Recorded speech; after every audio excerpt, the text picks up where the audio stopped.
You are alone, and this surprises you. It should not. Perhaps you sit there now, wondering why no one answered your call, why the people you thought would stand beside you disappeared, why the world which once seemed full of voices has gone silent around you. Let me tell you something I learned long ago, something most men discover far too late. You were never meant to be saved. The world did not promise you companionship. It did not sign a contract guaranteeing that someone would be there when you stumbled. That belief, that warm, comforting belief, was an invention, a story you told yourself to soften the edge of existence. But existence has no edge to soften. It simply is. You see, most people live their entire lives inside a dream. They dream that love is unconditional, that loyalty is permanent, that if they are good enough, kind enough, useful enough, someone will care, someone will stay. And then one day they wake up.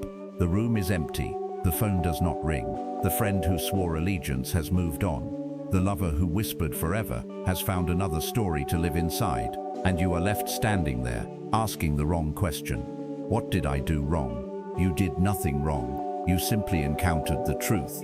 If no one is there for you, you are finally standing in the natural state of existence. This is not cruelty.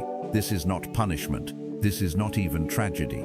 This is reality unmasked. And I tell you now, this moment, this cold and lonely moment is not your end. It is your beginning, the great illusion of support.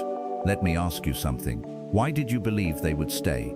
No, do not answer quickly. Think. Why did you expect help? Why did you expect support? Perhaps you believed in the goodness of people. Perhaps you thought relationships were built on something deeper than self-interest. Perhaps you imagined that love, or friendship, or even blood meant something permanent. I do not blame you. This is what the world teaches. We are told stories of loyalty, of brotherhood, of bonds that survive fire and time. We are told that humanity is bound together by something sacred. But I have observed humanity closely, and I will tell you what I have seen. People help only when it serves their will. Not always consciously, not always maliciously, but always there is calculation beneath kindness. You see, the will to live drives every action. It is the engine beneath all human behavior. And the will does not care about you. It cares only about itself, about survival, about advantage, about pleasure and power. When someone stands beside you, ask yourself, what are they gaining? Validation, status, a sense of purpose, the satisfaction of being needed. The moment you stop providing that gain, they leave. Not because they are evil, not because they hate you, but because their will has found a better place to invest its energy. This is not cynicism, this is observation. Do not ask why they left. Ask why you believed they would stay. Affection is conditional, loyalty is temporary, support is strategic. And once you understand this, once you truly accept it, you stop being surprised, you stop being hurt. You stop waiting for the world to behave like the story you were told. You see it for what it is, and in that seeing, you become free. Loneliness is not punishment, it is revelation. You fear loneliness. I know this. I see it in you. You fear the silence. You fear the absence. You fear what it means to be alone. But let me reframe this for you. Loneliness is not punishment. It is revelation. You see, the noise of others hides reality. When you are surrounded by voices, by opinions, by expectations, by the endless chatter of human connection, you do not hear yourself. You do not see clearly. You mistake the presence of others for meaning. But when they are gone, when the voices fade and the distractions disappear, what remains?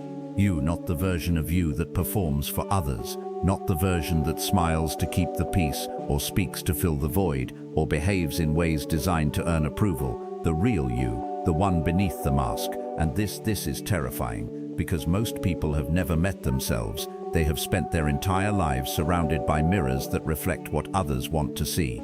And when those mirrors are taken away, they do not know what they are looking at. But if you can endure that terror, if you can sit in the silence without running, you will discover something remarkable. The mind becomes sharper in solitude. Without the corruption of other voices, you begin to hear your own thoughts clearly. Without the pressure to perform, you begin to see your own desires honestly. Without the illusion of support, you begin to understand your own capacity. Only in isolation does a man hear his own thoughts without corruption. This is not loneliness, this is clarity. And clarity, my friend, is the rarest thing in the world. suffering as the true teacher. I will tell you something that will offend the optimists. Life is suffering, not sometimes, not only in difficult moments, always. The human condition is one of endless striving, endless dissatisfaction, endless will. We reach for something, grasp it, hold it for a moment, and then it loses its shine, and we reach again. This is not philosophy, this is biology, this is the structure of existence itself. And suffering is the force that teaches us this truth.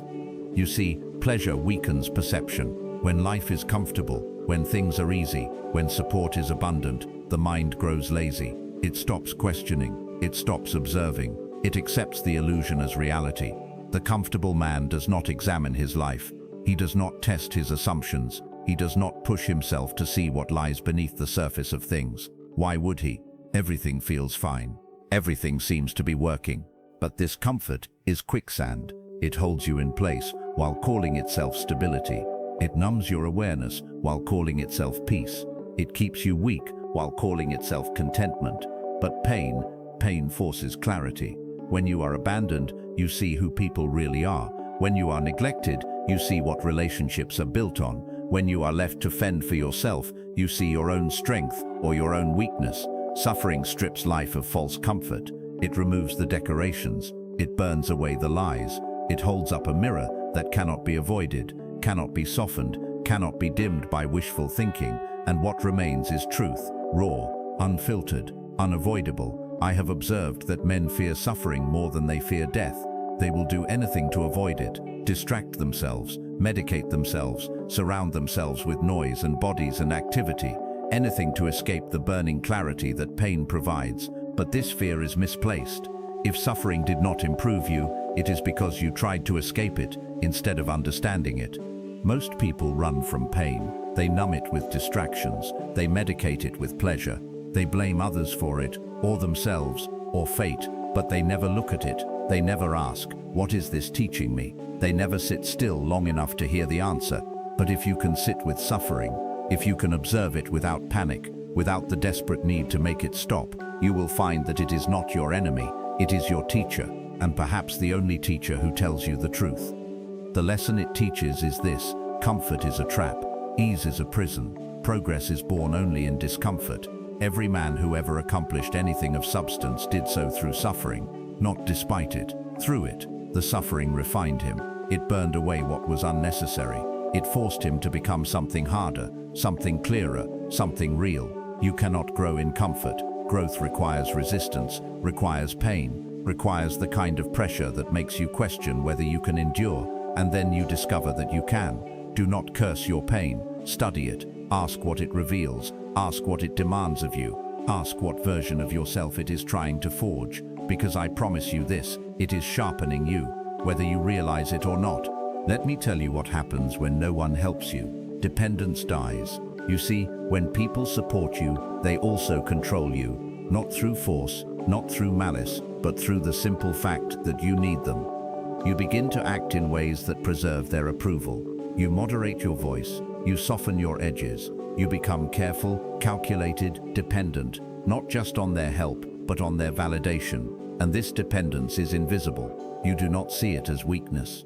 You call it connection. You call it love. You call it friendship. But it is a chain made of expectations, of obligations, of the unspoken agreement that if they help you, you owe them something in return. Your gratitude, your loyalty, your willingness to shape yourself into what they need you to be. When no one is there to help you, that chain breaks. No validation means no emotional bargaining.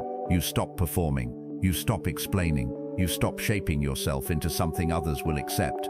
Think about it. How much of your behavior exists only to maintain someone else's approval? How many words have you swallowed because you feared their reaction? How many decisions have you delayed because you were waiting for their permission? All of that ends. When no one cares what you do, you are free to do what you must.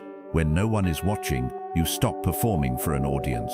When no one validates you, you stop seeking validation. No encouragement means no external motivation. You stop waiting for permission to act.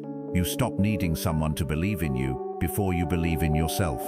The world loves to tell you to find your cheerleader, to surround yourself with people who lift you up. as if your ability to act depends on someone else's enthusiasm. But what happens when the cheerleaders leave? Most people collapse. They wait. They hope someone new will arrive to tell them they are capable, worthy, strong. But you stop waiting because you realize that encouragement is a crutch, and crutches, while comfortable, prevent you from learning to walk on your own. No rescue means responsibility awakens. You stop looking for someone to save you. You stop blaming circumstances. You stop waiting for the world to change. You realize, finally, that if you do not move, no one will move you. This is a brutal awakening. It is not the kind of realization that inspires. It is the kind that crushes first, and only later, much later, do you understand it as freedom. Because when you truly know that no one is coming, you stop dividing your energy between action and hope. You stop spending half your strength waiting and half your strength working. You put everything into the work, not because you are inspired, not because you are confident, but because there is no alternative. And this realization is not inspiring. It is not uplifting. It is not something you celebrate. It is heavy, but it is also liberating. A man who expects nothing from others cannot be controlled by them. He does not need their approval, so he cannot be manipulated by the threat of losing it. He does not need their encouragement, so he cannot be paralyzed by the absence of it. He does not need their rescue, so he cannot be made dependent on it.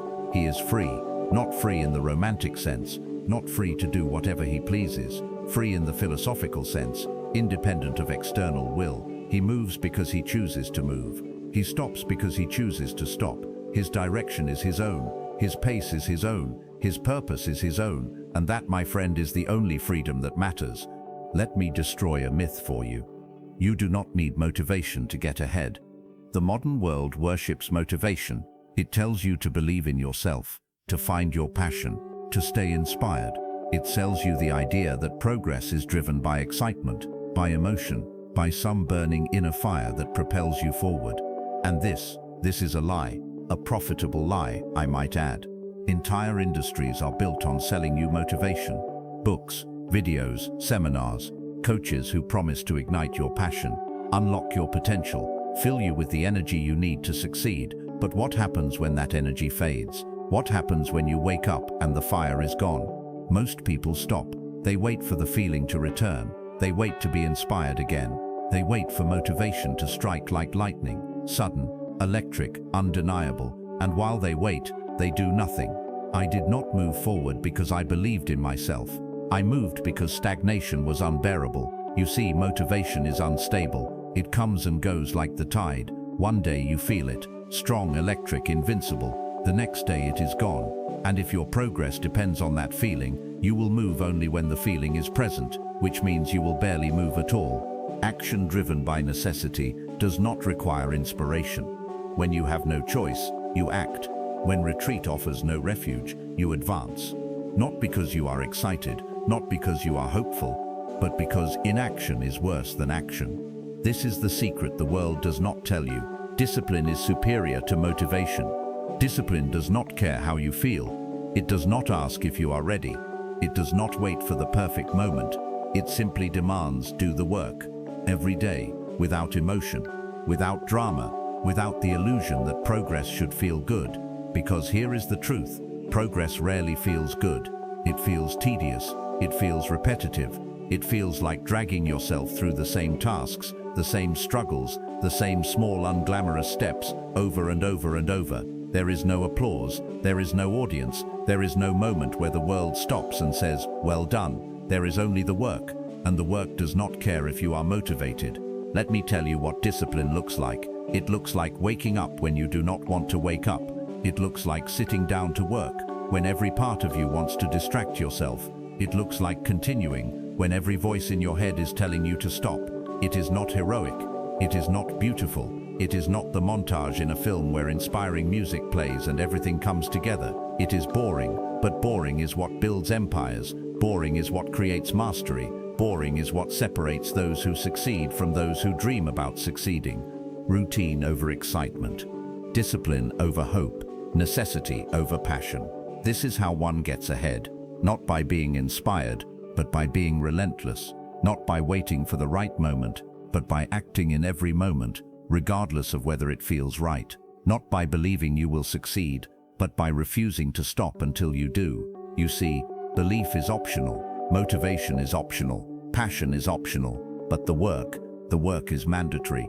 And if you can accept that, if you can embrace the cold, unglamorous reality of discipline, you will discover something remarkable. You do not need to feel good to move forward. You do not need to be inspired to act. You do not need motivation to get ahead. You only need to refuse to stop. Let me tell you about coldness. The world tells you to feel, to connect, to open your heart. It tells you that emotion is strength, that vulnerability is courage, that the more deeply you feel, the more fully you live. But I will tell you something different. Emotional detachment is strength.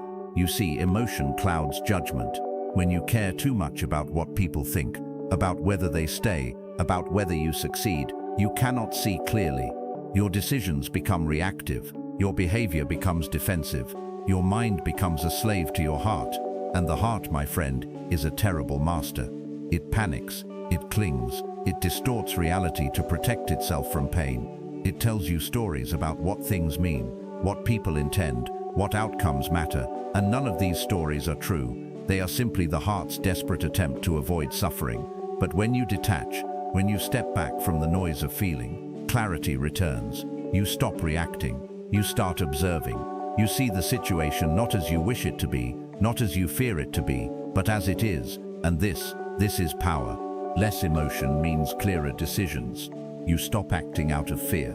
You stop avoiding conflict because it makes you uncomfortable. You stop clinging to people because you are afraid of being alone. You see the situation for what it is, and you act accordingly, not with anger, not with bitterness, not with the hot rush of feeling that demands immediate release, but with cold precision, with calculated intent, with the steady hand of someone who is no longer ruled by the storms inside him.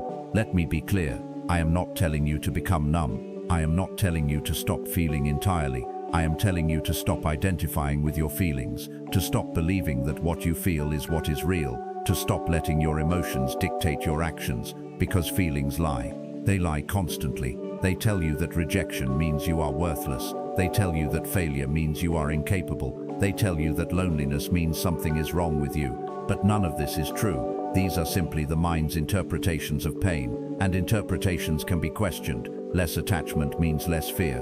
When you are not attached to outcomes, you cannot be threatened by loss. When you are not attached to people, you cannot be controlled by the fear of losing them.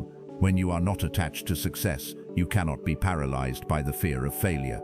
You become unmovable, not because you do not care, but because you have stopped pretending that your happiness depends on things outside your control. The attached man is a hostage. He is held captive by his need for things to be a certain way. He suffers when they are not. He celebrates when they are. But in both cases, he is not free. He is reacting, always reacting, to circumstances, to people, to the endless unpredictability of life. But the detached man, he does not react. He responds. He sees what is happening. He considers his options. He chooses his course. And he moves, not with the frantic energy of someone trying to avoid pain, but with the calm resolve of someone who has already accepted it. Less expectation means more control. When you expect nothing, disappointment becomes impossible. When you expect nothing, you are never blindsided. When you expect nothing, you stop wasting energy, hoping for what will not come. You conserve your strength. You direct it toward what you can control, and you stop bleeding power into illusions. Because that is what expectations are, illusions, fantasies about how the world should behave, stories you tell yourself about what you deserve, what you are owed, what should happen if you just try hard enough. But the world does not care about your expectations. It does not care about what you think should happen. It simply unfolds, indifferent, impartial, unmoved by your hopes or your fears. And if you can accept this, if you can release your expectations and simply see what is, you will discover something extraordinary. Once you stop seeking warmth from others, the cold no longer frightens you. This is not cruelty. This is not bitterness. This is not the hardness of a man who has given up on connection. This is power. The power to stand alone without suffering. The power to lose without collapsing. The power to be rejected without questioning your worth. You become unshakable, not because nothing affects you, but because you have stopped pretending that anything outside yourself can complete you, and in that realization you are finally free. Let me tell you why most people fail. Not because life is hard. Life is hard for everyone. They fail because they cannot endure standing alone. You see, most people are dependent, not on money, not on resources, but on validation. They need encouragement to act. They need praise to continue. They need belonging to feel real. And when these things are absent, they stop. They wait for someone to tell them they are good enough. They wait for someone to believe in them. They wait for someone to give them permission to become strong. But permission never comes, because the world does not care if you succeed. It does not care if you grow. It does not care if you become the person you imagine yourself to be. The world is indifferent, and if you need the world's approval to move forward, you will stand still forever.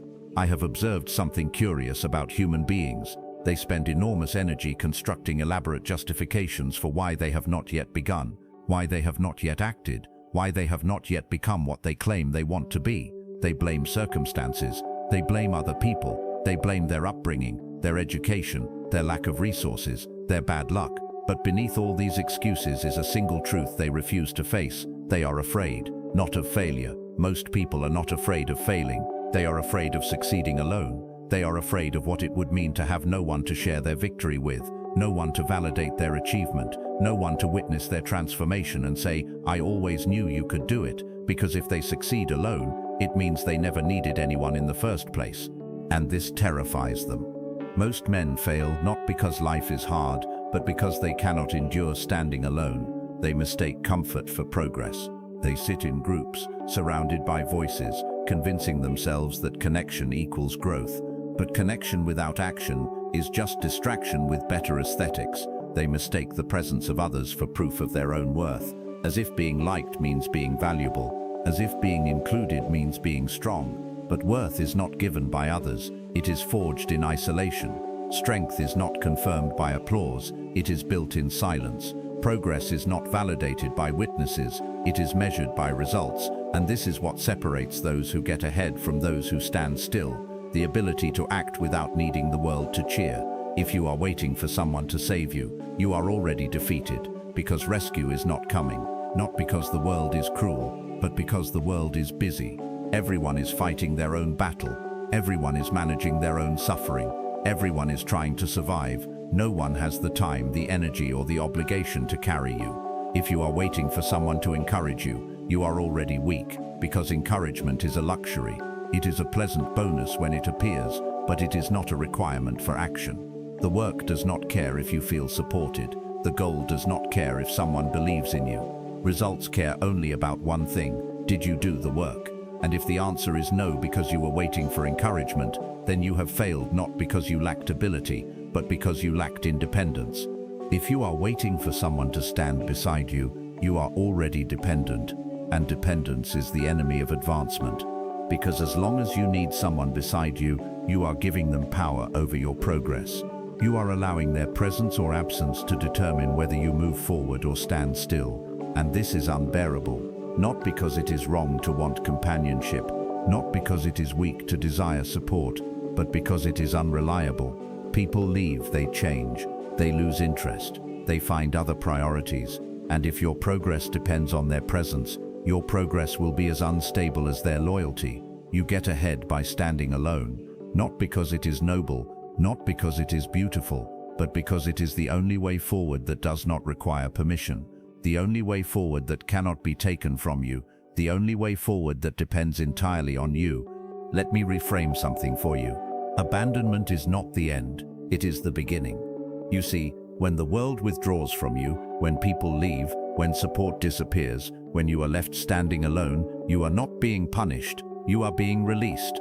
Released from the need to perform, released from the need to explain yourself, released from the need to beg reality to be something other than what it is. And in that release, you finally encounter yourself, not the self you constructed for others, not the self that smiles to keep the peace, not the self that bends and shifts to fit into the shape of acceptance, the real self, the one that does not need an audience.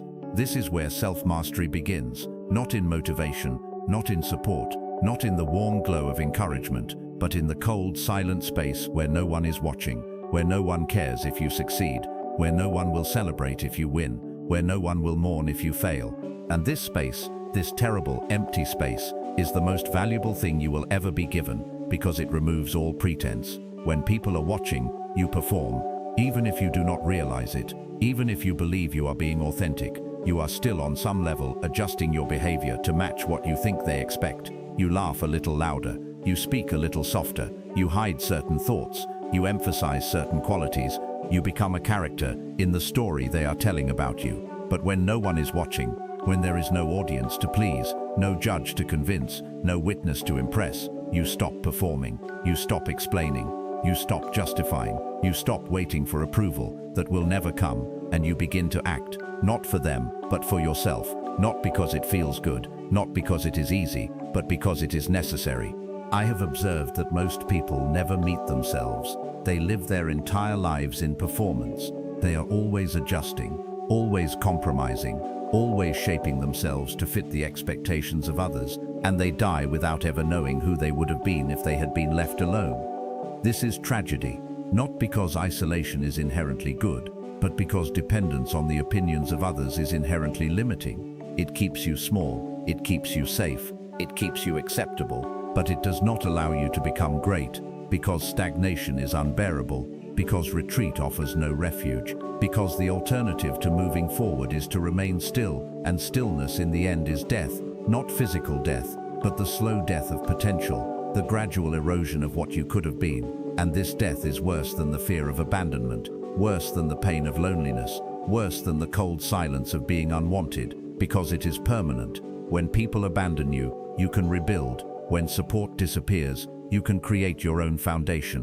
When the world withdraws, you can continue without it. But when you abandon yourself, when you choose comfort over growth, connection over independence, approval over truth, you lose something that cannot be recovered. You lose the possibility of becoming who you were meant to be.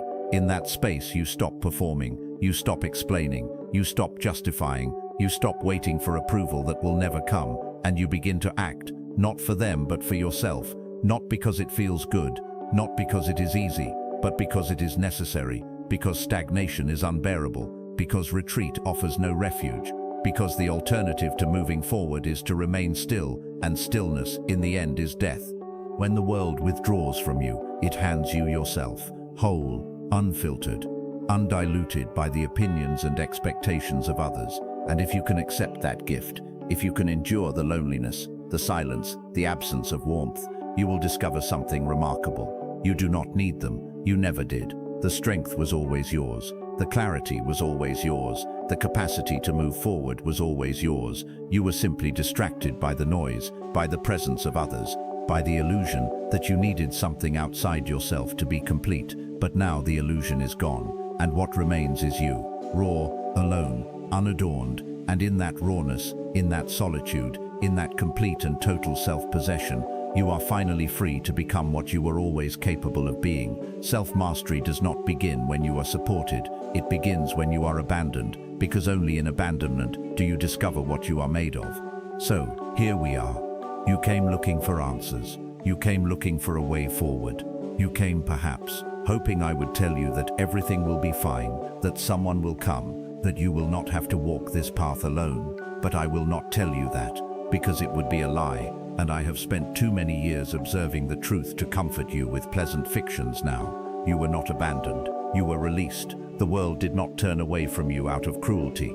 It simply stopped pretending. It stopped offering you the illusion of support. It stopped feeding you the dream that someone somewhere would carry you when you could no longer carry yourself. And now you are here, alone, unhelped, uncelebrated, standing in the cold reality of existence without the warm blanket of connection to soften it. And you are asking, how do I get ahead?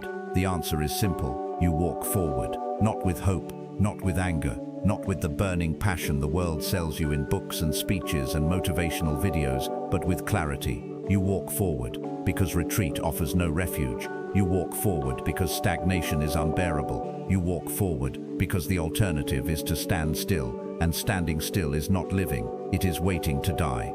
You walk forward alone, not because you want to, but because that is the only way forward that does not require permission. Permission from others, permission from the world, permission from some external authority that decides whether you are worthy, capable, deserving. You do not need permission. You never did. You only needed to stop waiting for it. And as you walk, you will notice something. The need for encouragement fades. At first you will miss it.